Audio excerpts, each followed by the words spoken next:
Halo Sobat Noba, PTTH Ranah Kaisar episode 676 sudah rilis nih. Tanpa banyak pembukaan, yuk langsung saja kita lanjutkan kisah serunya. Dalam cerita sebelumnya diperlihatkan perjuangan hidup dan mati Raja Tianzang di dalam kolam nirwana, tempat suci untuk kelahiran kembali. Saat jiwanya nyaris hancur sepenuhnya, Xiaoyan menolak tinggal diam dan nekat masuk ke dalam kolam untuk menyatukan kembali sisa-sisa jiwa sang raja, meski harus menanggung resiko besar terhadap jiwanya sendiri. Dengan tekad dan pengorbanan luar biasa, Xiaoyan bahkan meminjamkan salah satu dari 3 jiwanya kepada Tianzang demi membangkitkan kesadarannya kembali, sambil membangkitkan harapan melalui kenangan tentang Xiao Yueli, sosok yang dicintai Tianzang. Akhirnya, berkat kekuatan pengorbanan dan keyakinan itu, Raja Tianzang berhasil hidup kembali, bangkit dengan kekuatan yang lebih besar dari sebelumnya. Namun, kebangkitan itu dibayar mahal. Xiaoyan kehilangan sebagian jiwanya, meninggalkan luka yang akan memerlukan waktu lama untuk pulih. Tianzang menyadari makna pengorbanan dan ketulusan Xiaoyan, serta pesan mendalam yang disampaikan. Xiaoyan menatap tenang ke arah Raja Tianzang yang masih diliputi luka jiwa. Sementara sisa kabut energi di sekitar mereka perlahan mereda. Jangan begitu egois. Sejak awal engkau tidak pernah sendirian. Raja Tianzang tertegun lama, kemudian menampilkan senyum getir. Yang mulia benar, namun luka pada jiwamu akan membawa dampak besar bagi kultivasimu. Aku sungguh merasa malu dan rendah. Xiaoyan menggeleng perlahan. Dia memahami bahwa luka jiwa jauh lebih berbahaya dibandingkan luka fisik. Sekali rusak, pemulihannya hampir mustahil. Xiaoyan mengatakan, tidak perlu terlalu dipikirkan. Aku tidak akan terluka parah. Dunia ini membutuhkan keberadaan sepertimu. Baik manusia maupun dewa, semua pasti akan menemui kesulitan. Dahulu engkau telah membantuku berkali-kali. Kini giliranku membalas budi. Tidak perlu berterima kasih. Setelah berkata demikian, Xiaoyan mengalihkan pembicaraan dengan tenang. Aku hanya ingin tahu, bagaimana engkau bisa sampai pada keadaan seperti ini? Apa yang sebenarnya terjadi hingga membuatmu terluka begitu parah? Raja Tianzang menundukkan kepala. Suaranya terdengar lemah namun jelas. Aku datang untuk mencari fase sakral reinkarnasi. Namun di tengah perjalanan aku terjebak dalam konflik besar di dunia Sanhai. Sepertinya aku diracuni. Setelah itu segalanya menjadi kabur dan aku tidak lagi ingat dengan jelas. Xiaoyan menghela nafas perlahan. Racun dari kuil iblis jiwa memang sangat kuat. Bahkan 2 ras besar seperti naga dan pinik pun sempat terkontaminasi. Apalagi dirimu yang dijadikan korban ritual. Lalu, fase sakral reinkarnasi dari alam kematian, apakah sudah kau temukan? Raja Tianzang hanya menggeleng belan. Senyum pahit kembali muncul di wajahnya. Jika aku telah menemukannya, tentu aku sudah lama kembali ke dunia Sensi. Meski tidak menemukannya, aku mendapatkan sedikit petunjuk. Di dunia Sanhai, ada satu ras misterius bernama klan Ximing. Berdasarkan informasi yang kudapat, fase sakral reinkarnasi itu kini berada di tangan mereka. Mendengar hal itu, Xiaoyan sedikit mengernyit. Lagi-lagi mereka, klan Ximing. Mereka bahkan berani mengambil benda suci milik Sensi. Sepertinya tidak ada pilihan lain selain menemukan keberadaan klan itu. Dia bergumam pelan, matanya memancarkan sinar tajam. Raja Tianzang menatapnya heran. Apakah engkau mengenal mereka? Xiaoyan mengangguk pelan. Hanya pernah mendengar, belum mengenal secara mendalam. Akan tetapi jika fase sakral reinkarnasi memang berada di tangan mereka, apapun yang terjadi kita harus menemukannya. Dia lalu menatap langit, seolah berbicara pada dirinya sendiri. Kebetulan, peristiwa yang terjadi pada topeng bermata 4 Simuo juga berkaitan dengan klan Ximing. Mungkin dari sanalah bisa ditemukan jalan untuk membuka rahasia keberadaan sang misi setelah memperoleh topeng 9 dunia. Jika ada kesempatan mencabutnya, aku ingin tahu seperti apa hasilnya.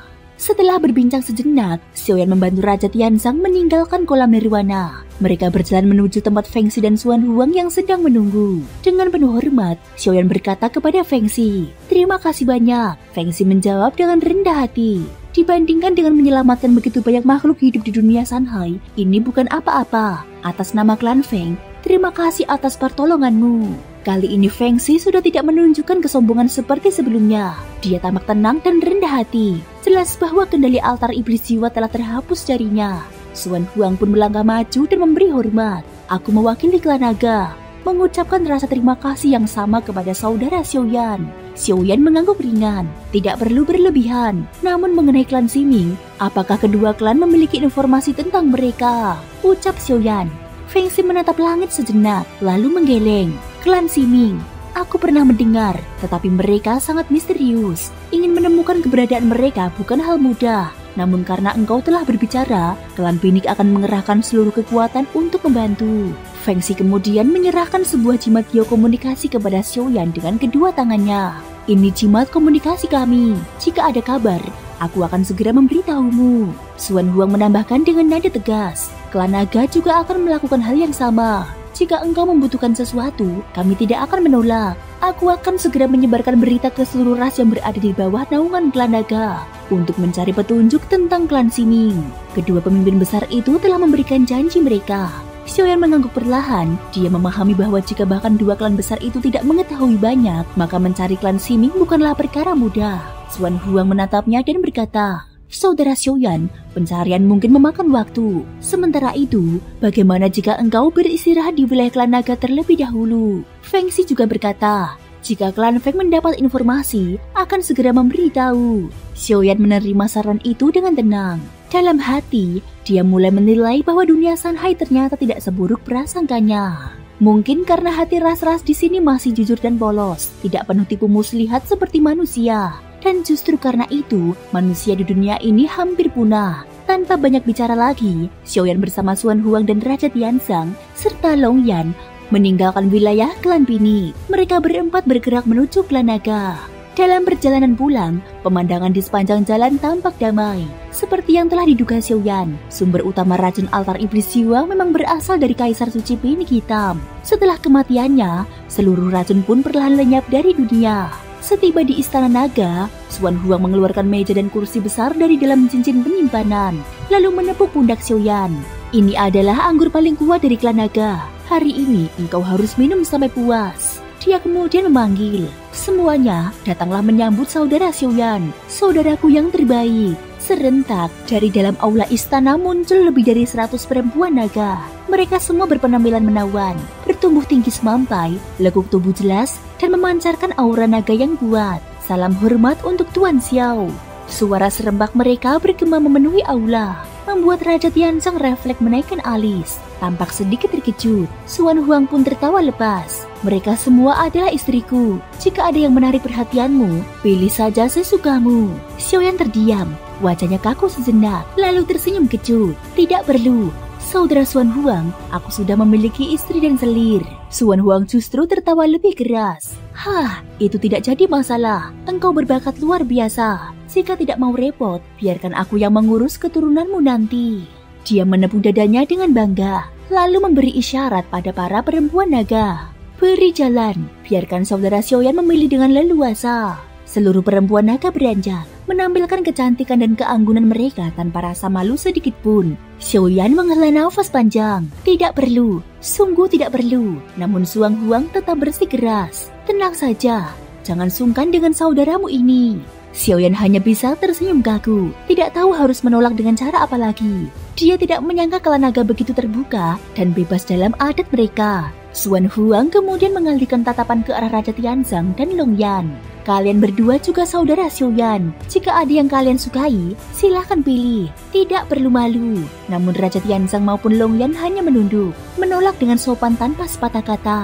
Xuan Huang menghela nafas panjang, lalu mengangkat cawan besar berisi anggur merah naga. "Kalian terlalu sopan. Sudahlah, minum dulu saja. Nanti jika sudah mabuk, baru kita bicarakan lagi soal itu." Xiaoyan hanya tersenyum hambar, jelas tidak berani meneguk minuman itu dengan bebas. Xuan Huang kembali berkata dengan penuh semangat, "Benar, sebelumnya aku pernah menyebut bahwa klan naga menyimpan rahasia tentang roh asal. Jika engkau tahu, pasti akan membuatmu terkejut. Tapi sekarang mari kita minum dulu." Xiaoyan tertawa kecil, lalu menjawab tenang, "Baiklah, Xuan Huang, namun biarkan para perempuan itu mundur dulu, baru kita lanjutkan jamuan ini." Xuan Huang sempat terdiam, kemudian mengibaskan tangannya lebar-lebar. "Baik-baik, mundurlah kalian semua. Sekarang mari kita minum. Saudara Xiaoyan, minum untuk persahabatan sejati." Thank you guys sudah mendengarkan ceritaku di episode kali ini sampai akhir. Ikutin terus kelanjutan episode berikutnya ya. Terima kasih buat kalian semua yang udah subscribe, like, dan komennya. Semoga hari kalian menyenangkan. Sampai jumpa dan bye-bye.